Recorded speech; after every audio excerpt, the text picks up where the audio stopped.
Hello everyone, in this video I will do a breakdown of all the raid mechanics for the Twin Lions raid boss in Heroes Realm. This boss is actually much easier compared to Murong-Yuan since he doesn't have any difficult instant wipe mechanics and most of the mechanics are easy to play or understand.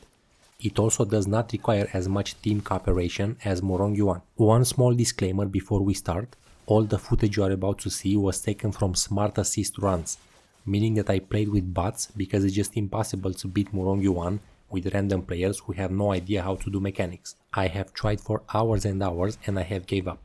As far as I know, there is no difference in mechanics between playing with bots and playing with real players, except that for this specific boss, the time period you can hold the ball for is intentionally made longer.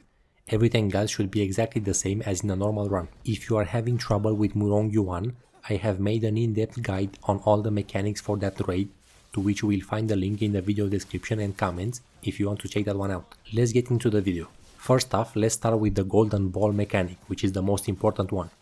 When you start the raid, you will notice a golden ball on the ground, which can be picked up by anybody on the team. You have to pick up the ball to start the boss fight.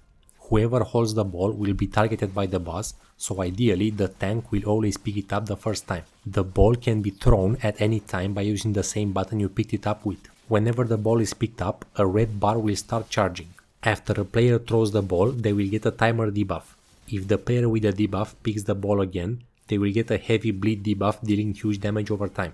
Below the boss health bar, you will see a ball counter consisting of 3 icons. Whenever the ball is picked up, except the first time to start the fight, one of the ball icons will fill up. Whenever the boss fills up all those 3 ball icons, he will enter a Berserk state, changing his moveset entirely and buffing him up. Now, another thing you will notice if you hold the ball is that there is a red bar charging up.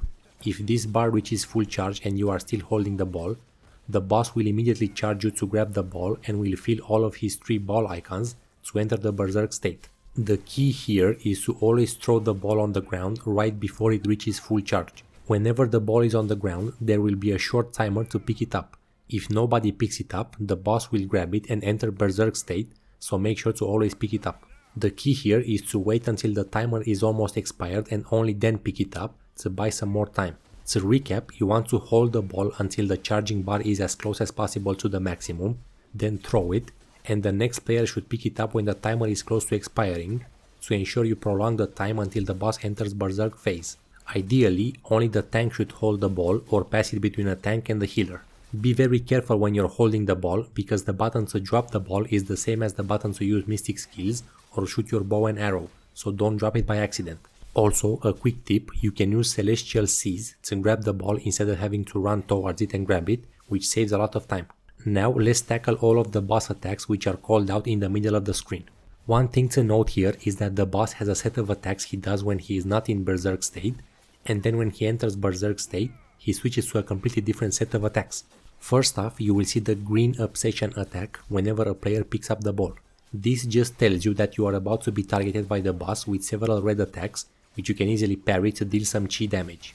Next, his most common attack in his normal state, the Spring Leap. This is an orange attack that targets a random player with an orange circle, and after a short duration will jump to that player's location and deal damage. He will do this 2 times per cast of this attack, and he will either target the same player twice or 2 random players. The player that is being targeted has to move away from the rest of the party. You can dodge this attack at the last second to avoid taking any damage. Another common attack he does while in his normal state is called Ascending the Heights. He will summon 5 wood pillars and become untargetable for the duration. All of those 5 pillars can be damaged and destroyed by the players. You will notice that on the ground there are arrows pointing from one pillar to the next. The order of the arrows will tell you in which order he will land on each of the pillars. Whenever he lands on a pillar which has not been destroyed, he does big AoE damage. When he lands on a pillar that has been destroyed, he will get stunned for a long duration. The idea here is to destroy the pillar that you are 100% sure you can destroy before he jumps on it, so this entirely depends on the DPS of your team.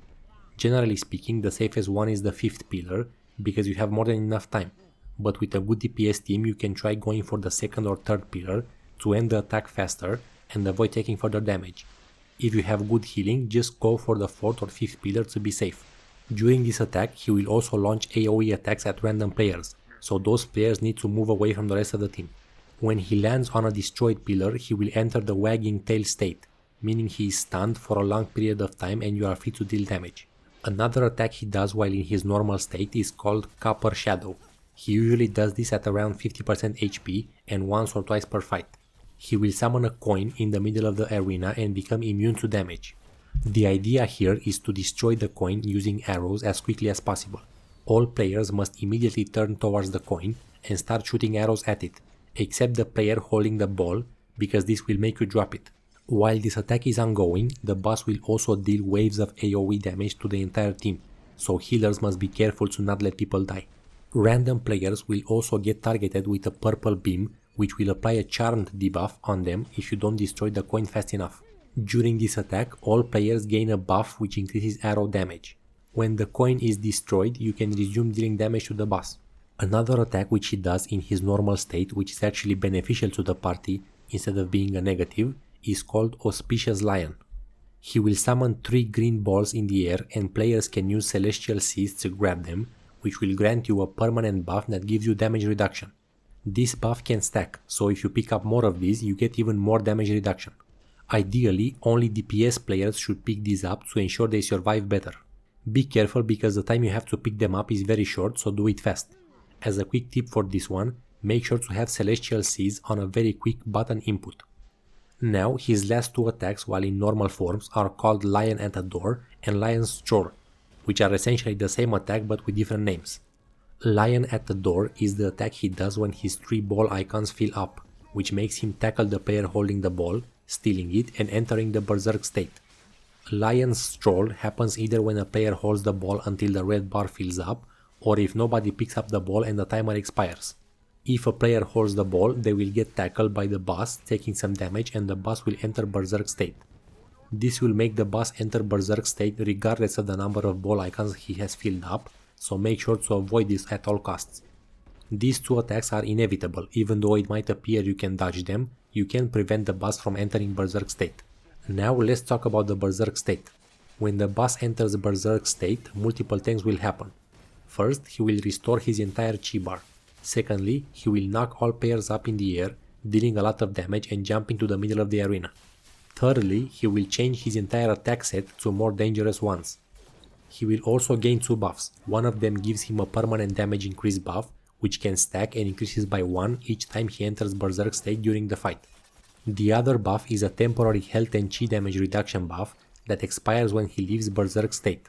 When the boss is in Berserk state, he will generally deal more damage and be more aggressive, but a lot of his attacks are large AoE red attacks, which the whole party must participate in parrying to reduce his chi bar to 0 as quickly as possible. Reducing his chi bar to 0 while he is in Berserk state is the only way to get him back to the normal state. When the boss leaves Berserk state, his ball counter will reset back to 0. Now let's talk about the attacks he does while in Berserk state.